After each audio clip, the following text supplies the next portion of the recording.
Olá a todos, bem-vindo ao Wellness Lounge. Na semana passada falamos sobre a diferença e as semelhanças da medicina convencional integrativa. Estou aqui outra vez com o meu querido colega e amigo Manuel Pinto Coelho e vamos aqui falar hoje sobre o que é mesmo ter uma vida saudável, não é? Muito e o bem. que precisamos fazer para alcançá-la. Eu vou tentar responder à questão que tu pões, mas não te importas que eu faça aqui um pequeno preâmbulo? Claro que não, já estou habituada, não é, Muito Manuel? obrigado, muito obrigado. Temos Explicar que... a quem nos vê porque é que eu venho de gravata verde.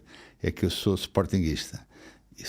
Este ano comemoramos mais um título de campeão nacional. E deixe-me dizer, a minha vaidade é assim e eu não consigo resistir a dizer determinado tipo de coisas. Todos nós, mesmo que dissemos que não somos vaidosos, somos mentirosos, somos sempre vaidosos, podemos ser mais ou menos.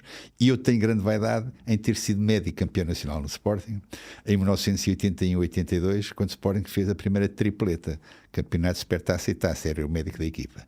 E como tal, sou sportinguista dos 7 costados e dá-me prazer hoje homenagear o meu clube por ter sido campeão nacional ainda há meia dúzia de semanas. Pronto. E eu partilho da mesma opinião e, claro, estamos a falar de uma alegria que também é um dos pilares da nossa saúde. Pronto? Sem dúvida. Então vamos começar por aí, sem dúvida. Ligado. Uma das razões que há mais centenários em determinados pontos do planeta, nas regiões onde há chamadas zonas azuis, arquipélago de Okinawa, Costa Rica, Costa Rica, Sardenha, Utah, adventistas do 7º dia lá numa região qualquer dos Estados Unidos, no Utah, e uma ilha na Grécia, não é Niarcos, mas sim uma coisa parecida, é porque as pessoas são alegres. As pessoas não estão preocupadas em chegar ao final do mês e estressadas em ter que pagar a renda da casa ou outros problemas que tenham. As pessoas são alegres. Fazem também outras coisas que faz com que cheguem novas abelhas, não é? Que ultrapassem os 100 anos. Não é só a alegria, depois é outras coisas, e a alimentação e outras coisas. Mas, essencialmente, a alegria é fundamental. A alegria é fundamental. Nós estamos a falar do sistema imunitário no nosso episódio, e tu disseste com muita propriedade que o stress afeta realmente o sistema imunitário. A tristeza também. As pessoas tristes não têm o sistema imunitário tão promovido como as pessoas alegres. Mas pronto, já estou a divagar. Mas é interessante, Manel, tu está a falar das zonas azuis, porque os estudos que eles fizeram nessas zonas azuis realmente olharam para todos os aspectos que fazem essas pessoas viverem tanto tempo, tão longo. E eu acho que isso é super interessante, que hoje é o que nós vamos falar aqui também para os nossos espectadores, sobre os nossos 5 pilares, que é a nutrição, o exercício e o movimento, o sono, as relações sociais saudáveis e a gestão do estresse. Ou seja, essa parte da alegria das zonas azuis também tem a ver com a vida em comunidade que eles fazem, essas relações sociais saudáveis que eles têm. Sem dúvida. É difícil ser feliz sozinho. Um brasileiro, poeta brasileiro, que foi Vinícius de Moraes, lá numa canção deles, que é impossível ser feliz sozinho.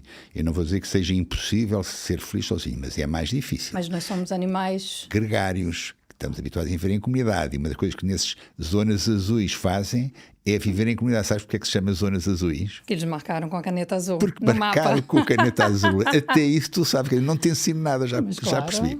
Porque a caneta com que o homem lá fez o coisa era azul. Exatamente. É zonas azuis. Por acaso ficou giro o nome. Mas é exatamente isso. É um das ferramentas, como tu citaste-as todas, que podem ajudar as pessoas a viver, a serem mais longevos, como vocês brasileiros dizem, a durarem mais tempo, como nós portugueses dizemos.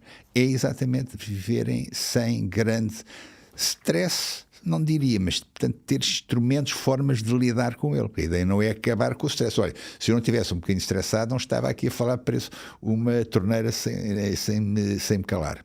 Até porque o estresse vem da nossa hormona cortisol, adrenalina, que também nos deixa alerta. E nós precisamos para estarmos aqui a falar. Sem dúvida, certo? Para estarmos mais atentos, no meu caso, para não dizer tantas asneiras, tentar filtrar pelas coisas que eu digo. Mas é exatamente, o stress é fundamental, não é anular o stress, é saber tratar, saber lidar com o stress e não deixar que ele minimize o nosso sistema imunitário e a nossa saúde, que é o que acontece quando as pessoas não sabem lidar com o stress. Daí, mais uma vez, então, fazendo a ponte, nota introdutória que tu fizeste, medicina integrativa e medicina mais convencional, o que faz realmente a medicina mais integrativa é dar realmente instrumentos para saber abordar situações que não estão, se calhar, não são muito visíveis ou não estão muito na primeira linha das situações que a medicina alopática e tradicional tem-nos ensinado, que é exatamente a importância gigante que esses fatores, diria, emocionais têm na gestão do nosso sistema imunitário. E essa medicina integrativa que nós defendemos e que nós praticamos no nosso dia a dia tem essa visão holística, não é, Manel? De olhar para não só tratar os sintomas, mas esses pilares de saúde que nos fazem prevenir essas doenças. E se nós estivermos atentos, que realmente o stress mal lidado, saber lidar mal com o stress, não saber como corrigir um sono pouco reparador e outras situações no plano mais emocional, mais no plano das emoções e dos sentimentos, o que elas nos podem prejudicar, deprimindo o sistema imunitário, tornando-os mais frágeis e sensíveis e vulneráveis a tudo quanto quer incomodar, desde o micro-organismo até à célula atípica que pode aparecer dentro de nós e querer incomodar. A situação, a importância gigante que tem realmente saber tratar com essas situações. Portanto, nós dizemos muitas das vezes, eu vou-me repetir, que as saúdes têm sempre 5 patamares. Começa sempre na saúde física, depois passa para a mental, espiritual e a social. As 3 primeiras sem a última, você não se pode considerar saudável se tiver as 3 primeiras e estiver em casa com uma almofada na cabeça à espera que o sol se ponha para nascer no dia seguinte. A pessoa é um ser eminentemente social, a propósito do que te disseste, da importância de viver em comunidade. Claro, eu acho que são esses aspectos que estamos aqui a pensar. O que leva uma pessoa a ter uma vida saudável, não é? Eu acho que era importante aqui falarmos para os nossos espectadores também sobre esses 5 pilares que acreditamos, que é a nutrição. No episódio anterior tocamos um pouco no alimento ser importante, ser muitas vezes a nossa cura. Vamos aqui explorar um pouco essa parte da nutrição dos alimentos mais a fundo, que demos só um teaser no outro episódio, e agora eu acho que era importante falarmos, Nós não é? Podemos fazer vários episódios só falar de nutrição, podemos fazer vários episódios... Podemos passar a vida a falar da nutrição. Só falar de exercício, que é um dos pilares básicos, absolutamente básicos, para ter uma vida saudável, e de todos os outros. Mas, portanto, nutrição. Portanto, nós falámos ainda há pouco, no último episódio que nós gravámos, que o intestino está a 70%, 80% do nosso sistema imunitário. Acontece que a nutrição está totalmente ligada ao intestino, porque nós não nos podemos esquecer que aquilo que comemos vai lá parar. E como tal, se nós tratarmos mal o intestino, a nossa imunidade, os tais 70%, 80% da nossa imunidade, já agora dizer que 10% está na pele, 5% está no pulmão, sairão prejudicadas com isso. E não é só o sistema imunitário que a nutrição vai influenciar. Conforme for ela, boa, bem engendrada ou mal engendrada, melhorar ou piorar o nosso sistema imunitário. Não, é também a nossa disposição. Isso nós começamos nos bastidores, aquela história do António Damasio, o nosso António Damasio, que vive lá em Nova Iorque com a sua mulher Ana, ter dito naquele livro A Estranha Ordem das Coisas, página 192, aquela coisa notável. O mundo dos sentimentos está totalmente ligado ao intestino. Para perceber bem a importância gigante que o intestino tem nos nossos sentimentos. Dito pelo António Damasio, ninguém põe em causa. E porquê é que ele diz isso na mesma página? Ele diz, porque o neuromediador da boa disposição, serotonina, está representado cerca de 95% no intestino. A serotonina é o neuromediador da boa disposição. É aquilo que aumenta, que sobe, quando a pessoa está deprimida e põe o antidepressivo pela boca abaixo. O antidepressivo, em princípio, chama-se qualquer antidepressivo, seja ele qual for, não vou fazer publicidade agora aos antidepressivos, aos nomes comerciais dos antidepressivos, pertencem todos eles ao grupo dos inibidores da recaptação da serotonina. O que é que isso acontece? Acontece que, por interseção do comprimido, os níveis de serotonina aumentam, ficam durante mais tempo no espaço intersináptico.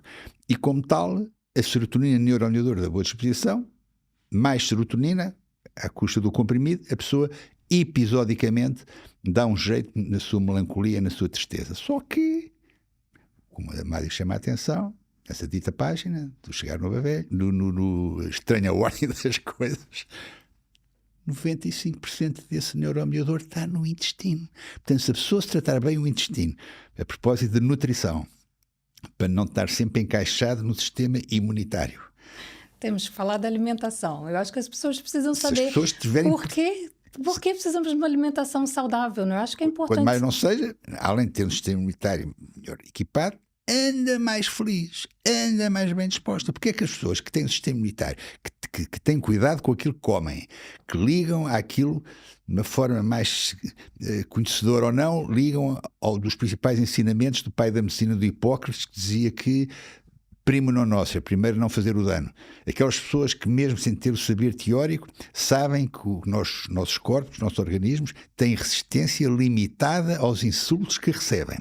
E se as pessoas perceberem que há alimentos, que há grupos de alimentos que não podem ser ingeridos porque se o forem vão perturbar, vão inflamar a parede do intestino, vão digerir as células que unem, vão digerir o cimento que unem as células da parede do intestino umas às outras. Enterocitos se for jejuna ou íleon, colonocitos se for o cólon. Cavando galerias no seu seio, fazendo que aquilo que nós comemos antes de chegar cá abaixo se infiltre para essas porosidades, para essas soluções de continuidade, fazendo chegar ao sangue aquilo que nunca na vida lá devia chegar. O intestino tem uma parede por uma razão muito simples, é para evitar que o que a gente come vá parar ao sangue. Agora, através desses alimentos, nós não tivemos cuidado, já direi quais, há situações totalmente desinteressantes que acontecerão, como chegar ao sangue a fazer companhia às plaquetas brancos e vermelhos, proteínas mal digeridas, detritos alimentares, bactérias, toxinas, uma série, aceite-se uma expressão, de ovnis que o corpo não está à espera, o organismo não está à espera, e que vai reagir com formação de anticorpos, aos corpos estranhos que surgem. Não é só as doenças autoimunes que têm esta etiologia na sua base. Qualquer pessoa que diga que se sente bem, só não faz ideia o que está a dizer. Sentir bem é estar 3 semanas a passar ao lado daqueles alimentos, vou agora dizer quais, que fazem que tratam desta maneira a parede do intestino, que são açúcar principalmente, mas também a caseína dos laticínios e o glúten de alguns cereais. São os 3 elementos que fazem aquilo que os ingleses chamam leaky gut e que nós chamamos de intestino poroso. Mas gostava aqui só de dar um passinho para trás com o meu chapéu de cientista para falarmos aqui, porque as pessoas percebem tudo isso que nós falamos de uma maneira, mas por que a alimentação saudável? Não é? Eu acho que é importante as pessoas saberem que essas vitaminas, esses aminoácidos, esses minerais, esses ácidos gordos que vêm da nossa alimentação, nós não produzimos no nosso corpo, nós não sintetizamos, ou seja, nós temos que buscar na nossa alimentação esses elementos para as nossas funções vitais, porque a deficiência deles compromete as nossas funções vitais, assim como a reparação celular, a nossa produção de energia, o crescimento, todas as mesmas funções vitais, não é? Ou seja, a alimentação não é, vamos fazer uma dieta, uma alimentação saudável porque está na moda ser saudável. Não é. Esses alimentos são informação que vão criar doença ou saúde no nosso organismo. Sem dúvida. Quando se estava a falar de paleolítico e dar realmente o ênfase que estava preparado para dar, é porque, na realidade, isso que tu falas, os macronutrientes que as nossas células necessitam para se regenerarem e para que nós tenhamos saúde, esses macronutrientes têm que ser dados de uma forma proporcional. Todos eles. O principal de todos, muitas vezes as pessoas esquecem-se, que é a água. As pessoas esquecem-se muito da água. Nós somos 70% dela, mas as pessoas falam de proteínas, de hidratos de carbono e gorduras, mas esquecem-se da água, que somos só 70% delas. É que quando algum de nós morre, fica assim uma coisinha de 30 centímetros, porque de resto tudo volatilizou-se devido à água. Mas paleolítico, como é que era? Então, era essencialmente gordura, era cerca de 60% de gordura, proteína, e o hidrato de carbono. Era dos macronutrientes todos aquilo que estava menos representado. 30%, 20% de hidrato de carbono. Está isso. Hoje, como sabem, é exatamente o contrário. 70% de hidrato de carbono, a gordura que foi diabolicamente demonizada está cerca de 20%. A pessoa quer saber como é que tem o colesterol, nem quer saber como é que se come açúcar ou deixar de comer açúcar. A pessoa preocupa-se com o colesterol.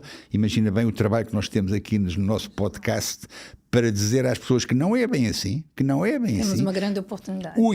Meu Deus, o colesterol é uma molécula fundamental, teremos tempo para falar nele, mas, portanto, macronutrientes tomados, enfim, numa relação correta, com a tal percentagens que falei.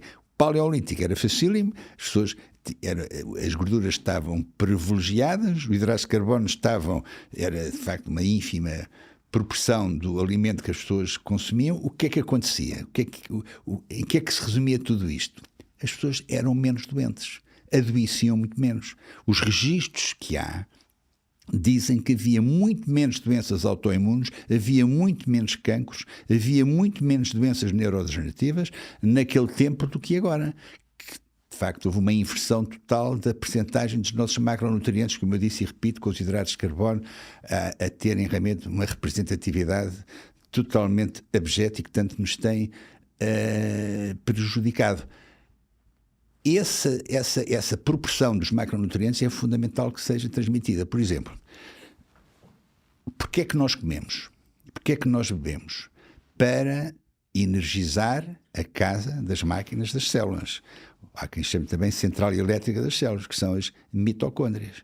É por isso que nós respiramos, é por isso que nós comemos. As calorias do alimento que ingerimos, o oxigênio do ar que respiramos, só serve para uma coisa: é para dar energia à casa das máquinas das células, aos 100 quatrilhões que temos de mitocôndrias, representadas principalmente no músculo, ou que pelo menos não ajuda nada a tratar situações como aquela, é realmente o glúten, a caseína e o açúcar, ou seja, tudo situações que na altura não existiam.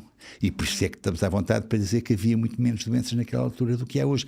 Isso é fundamental que as pessoas saibam. O porquê de dizermos que a pessoa tem que realmente reorientar. E para complementá-lo também, temos que lembrar sempre que temos que individualizar. O que funciona para um não funciona para o outro, certo? Ou seja, há pessoas que têm respostas metabólicas diferentes, têm uma composição genética única, têm uma idade, têm uma quantidade de exercício físico que faz, que os macronutrientes também têm de ser individualizados para aquela pessoa, que pode ter alergias, pode ter intolerâncias, ou seja, temos que olhar as pessoas como únicas. Sem dúvida, tem estilos de vida diferentes, há pessoas mais atléticas, que lhes interessa, que nem têm todos os mesmos objetivos, nem toda a gente está nos ginásios a levantar pesos e se sente bem com um determinado tipo de figura. Ou seja, depende do estilo de vida de cada um. Se a pessoa se é mais ligado às artes e às letras, se calhar será mais sedentário. Se outra pessoa tem realmente tempo para dar mais tempo, para ter durante mais tempo fazer exercício ou ir para o ginásio, é outra realidade.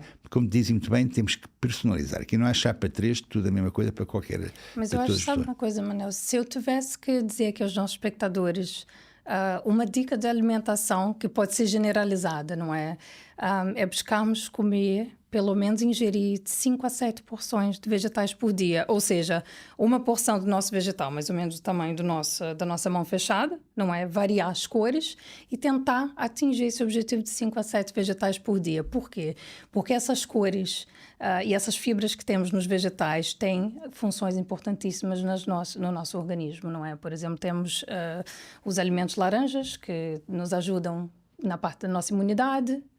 Temos também os roxos e os azuis, que ajudam a nossa cognição.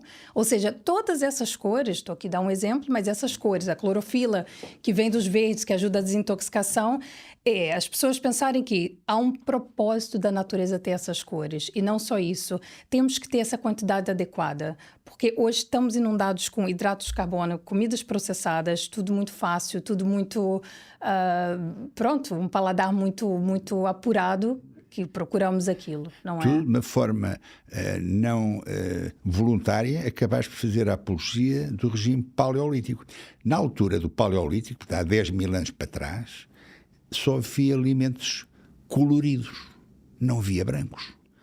Não havia carne, peixe, ovos, vegetais, legumes, caçadores-coletores que tinham de estar a escavar o chão para sair lá alguma coisa, tudo tinha cor. E uma das coisas que eu digo em consulta, não só para as pessoas com excesso de peso, como para as pessoas que têm problemas, têm doenças não só autoimunes como outras, é que, de uma forma geral, com uma outra exceção, tudo quanto é branco não presta. Vou abrir aqui um parêntese, se não se importar, que é os nossos alimentos brancos, que são as alicinas, têm altos poderes antibacterianos e antivirais. Cebola, alho. Esse é o único branco que nós gostamos. O ótimo é inimigo do bom. Fizeste muito bem, foi extremamente oportuna a tua intervenção, extremamente oportuna de uma forma geral.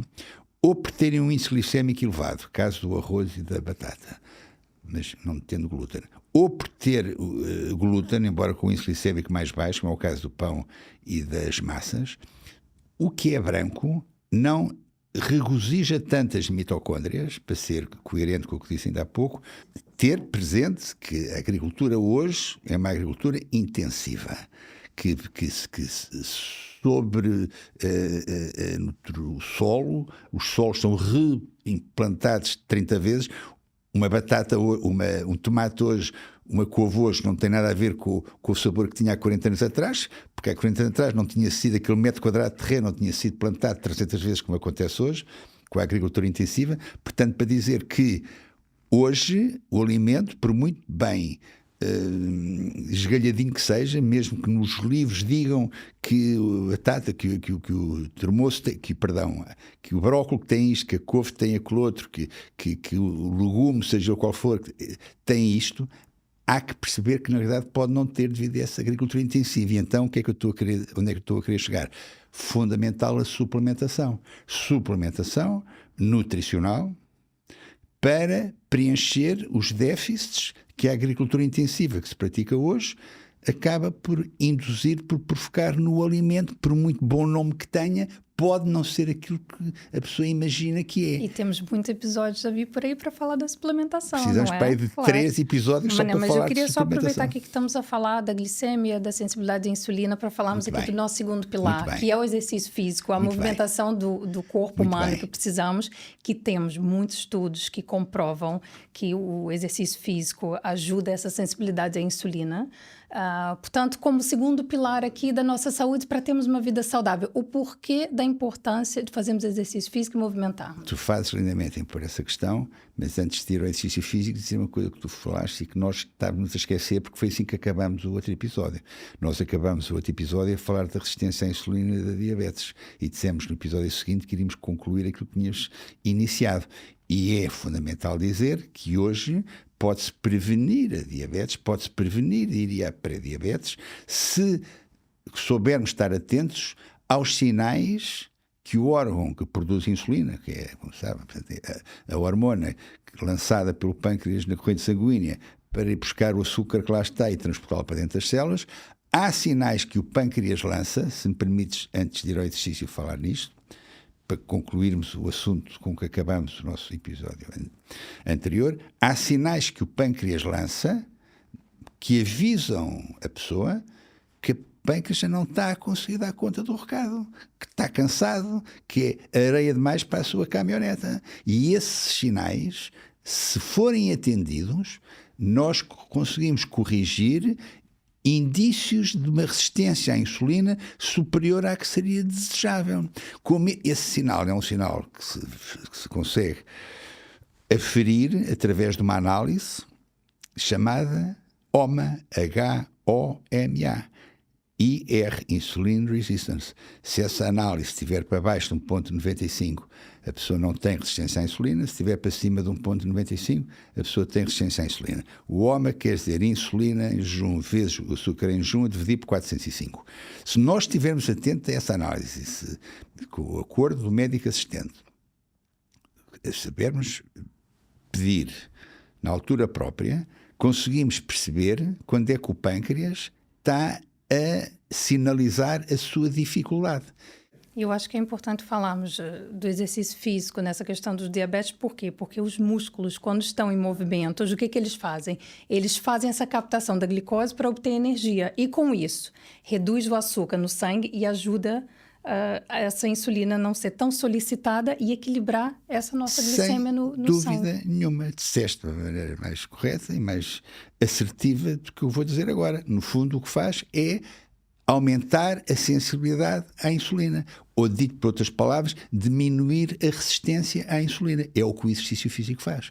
Por isso é que se diz que o exercício físico é uma arma poderosíssima para tratar a diabetes. Pudera, porque faz exatamente aquilo que tu disseste, que é aumentar a sensibilidade, diminuindo a resistência à insulina e fazendo com que essa hormona que é a única forma que a gente tem de ir buscar o açúcar que vai lá parar ao sangue, que essa hormona tome conta do açúcar que vai parar ao sangue e transportá-lo para dentro das células. Manel, eu acho que nós precisamos fazer um episódio inteiro sobre a diabetes e o açúcar no sangue. Caramba. Senão não chegamos aos nossos pilares todos, mas temos mesmo que dizer que eu acho que primeiro que as pessoas nos pedem, não é? E depois que é um assunto tão importante, porque sabemos dessa associação do açúcar no sangue elevado com a inflamação do nosso organismo, que é um dos maiores fatores que contribui para as doenças crónicas. Caramba, eu li de tal maneira a importância é isso que o meu último livro foi só sobre diabetes, como dizer diabetes, só.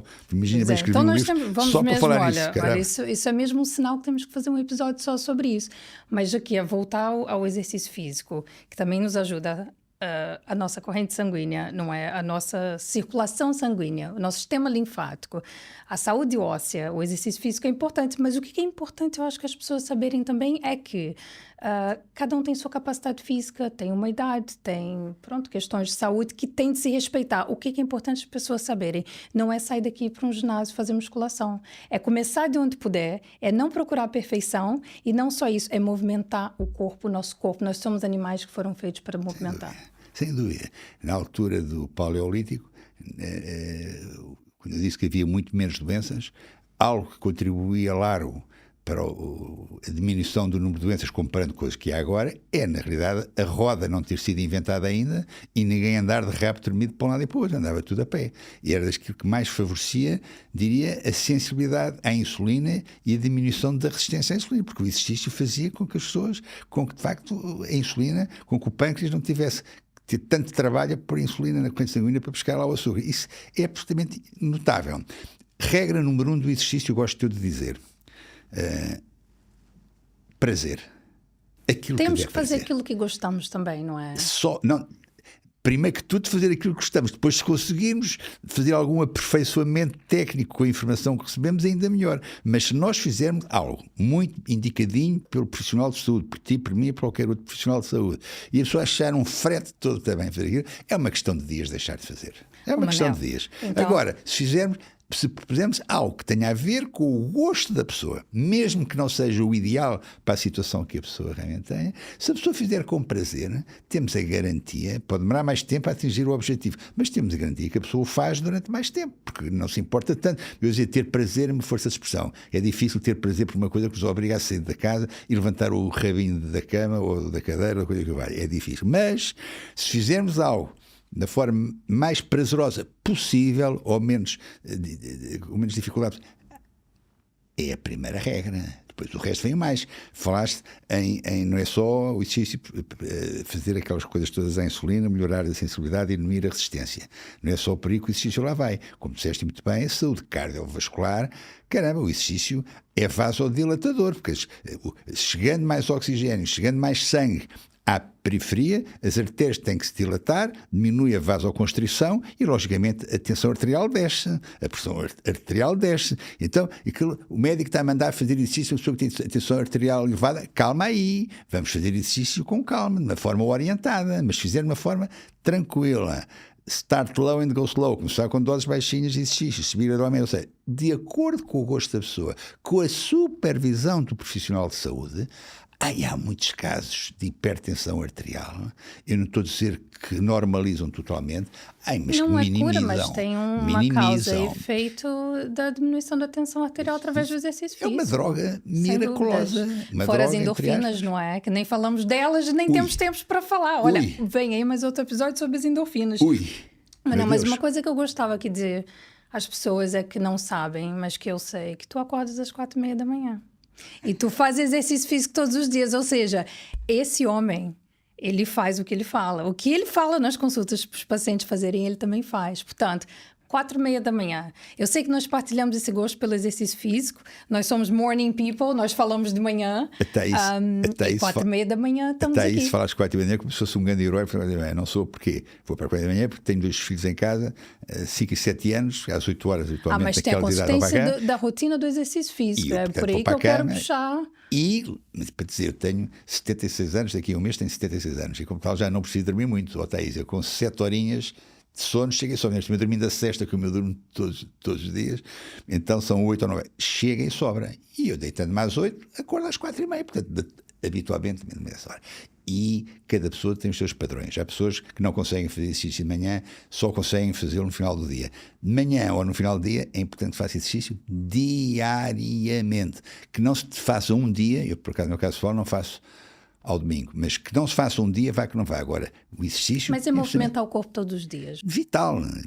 Eu não tenho paixão de ir para a rua de noite, agora de manhã, tenho uma bicicleta fixa e faço a bicicleta. Mas seja o que for, a propósito daquelas vantagens tremendas que o exercício faz, não é só lá a história da insulina, é, como disseste, que é aquilo que mais conta, que é a saúde cardiovascular. Falaste de...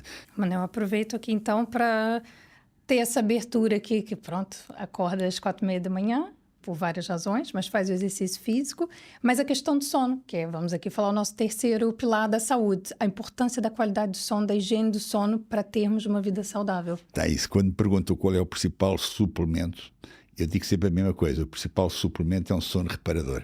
A pessoa pode estar muito bem durante o dia, mas se não dorme bem durante a noite, não chega novo a velho. E o sono reparador é, de facto, fundamental. E então, há estratégias, que eu chamo de higiene do sono, para evitar que se tenha que meter o comprimido pela boca abaixo, em princípio benzodiazepinas, psicofármacos, que têm aqueles carregados de efeitos colaterais, e então ajudar as pessoas a dormirem melhor sem terem que ter comprimidos pela boca abaixo à noite quando se deitam. Ter sempre presente que o glúten é a primeira coisa a pôr de lado. Sem comer glúten, pessoa dificilmente, não vou dizer quem come glúten não consegue dormir, mas a pessoa que tem dificuldades em dormir, experimente pôr o glúten de lado e será muito provavelmente uma experiência interessante. Em segundo lugar, o quarto estar escuro que nem breu, não se quer se ver a mão em frente aos olhos, é outra estratégia fundamental para que a epífise ou glândula pineal produza melatonina, que é a hormona do sono, entre outras coisas, em quantidade suficiente para ajudar a pessoa a dormir. Portanto, estar escuro que nem breu. Se tem alguém ao lado na cama e que quer ler ou quer precisar de ver a televisão a diabo 4, use uma venda para os olhos, não, tem que estar realmente escuro que nem breu, é uma estratégia realmente extremamente importante. Depois eu falei de televisão, não ter estímulos audiovisuais. 1 hora antes de dormir, não ter nem a luz azul, não é? É como? A luz azul. A luz azul, por isso é que nos computadores já há quem diz use. ao cérebro, dizer, fica alerta, não produz a melatonina, portanto... Exatamente, dificulta mais a produção da glândula pineal de melatonina, mas portanto não ter esse estímulo audiovisual, seja o telemóvel, seja a televisão, é uma estratégia fundamental do sono também. Depois a outra eu proponho sempre na mesinha de cabeceira o livro mais chato que a pessoa lá tenha em casa.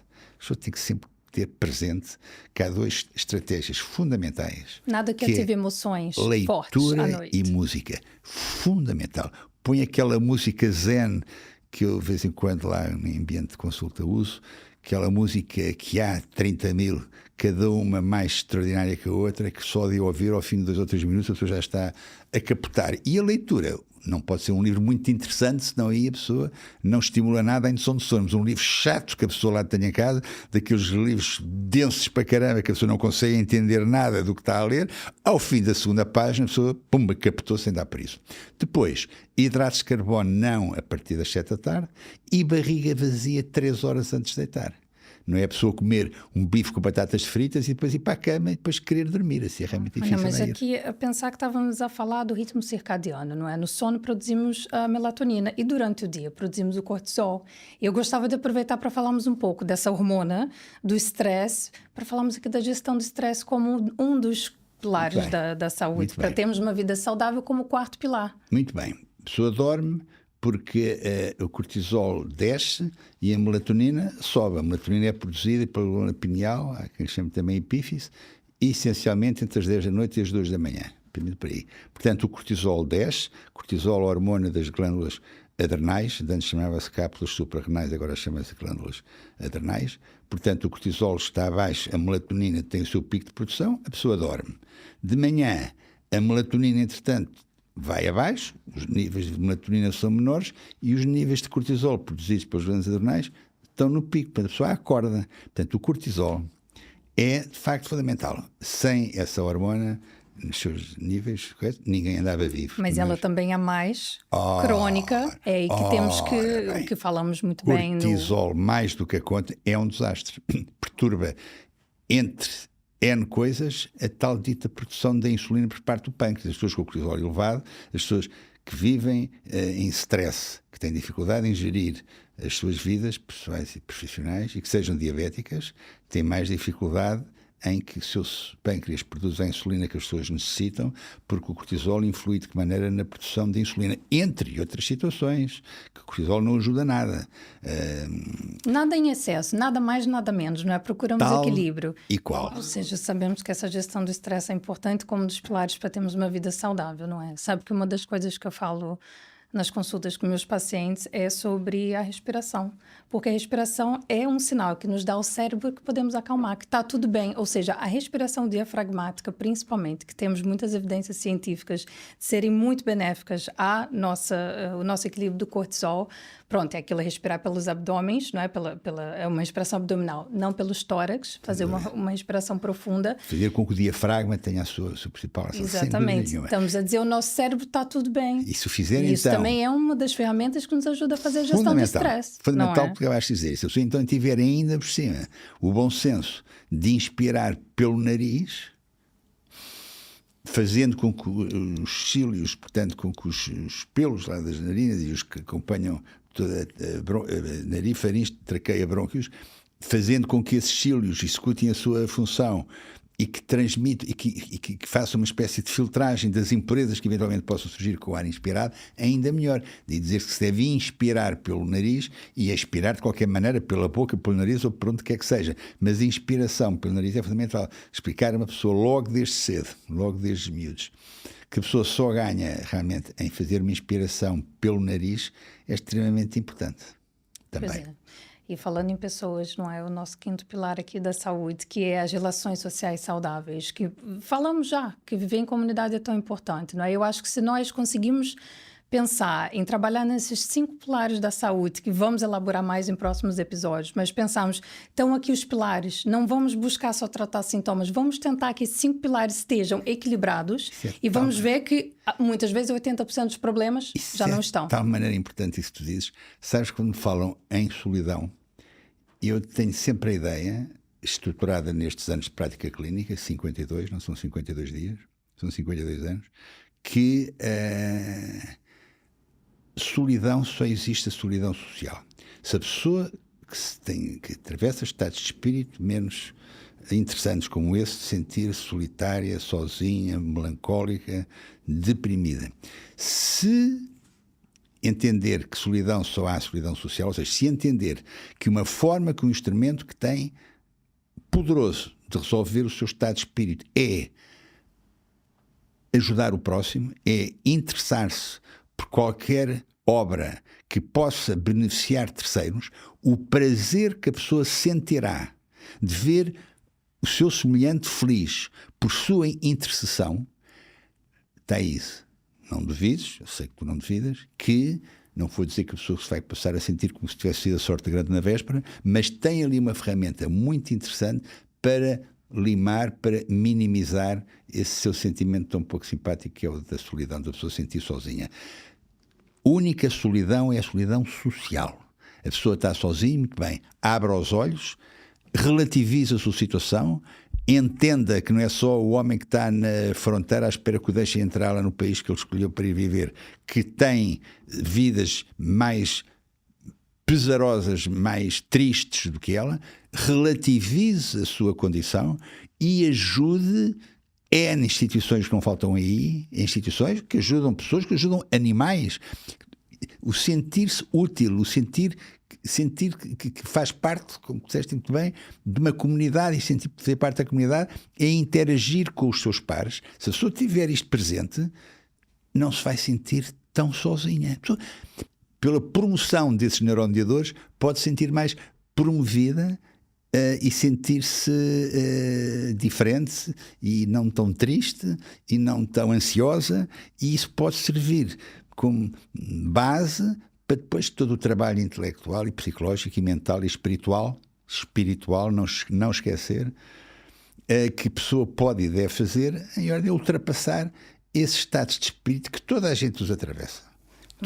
Acho que temos tantas coisas importantes para dizer e temos aqui esses 5 pilares muito para discutir, não é? Agora que estamos aqui a chegar ao final do episódio, eu acho que temos muito para falar, temos muito para partilhar que é tão importante. E eu acho que vamos agradecer, não é?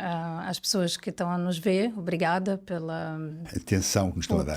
Por estar connosco e vamos com mais ideias para o próximo episódio. Ao pé de ti é fácil as ideias surgirem. Obrigado também.